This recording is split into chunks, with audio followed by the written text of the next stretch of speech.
Уникальные экспонаты на расстоянии вытянутой руки. Свияжскому музею дерева есть чем поделиться в вопросе сохранения многовековой истории на примере древесины. Дизайн, конструкция, температурный режим. Музейщиков из Европы интересует все.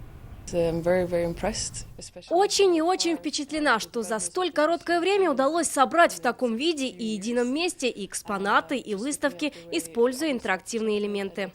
Здесь стекло и свет соседствуют с жидкими кристаллами и интерактивными картами. Это место, где соединились современность и древность, все для того, чтобы быть полезным и понятным каждому. Сегодня это общемировой тренд. По данным участников конференции, только в Евросоюзе креативная индустрия, а в их числе и музеи, приносит 6% дохода. Внедряют цифровизацию, привлекают посетителей. В России вспоминают историю. Мы видим сегодня в стране, как действительно много происходит переосмысления исторических территорий, таких, конечно, как остров Град Свияжск, не могу сказать, потому что он такой один, но похожих. Сегодня здесь все самые передовые подходы и проекты новейших музеев мира. Среди них Свияжский музей дерева, по мнению европейцев, уникальный по своей природе.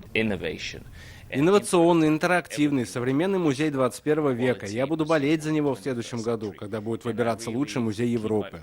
Перед мировым музейным сообществом сегодня выступят специалисты из России и стран Евросоюза. Лучшие идеи найдут воплощение в музеях всего мира. Рамиль Шайдуллин, Ильшат Мухаметов, ТНВ, Зеленодольский район.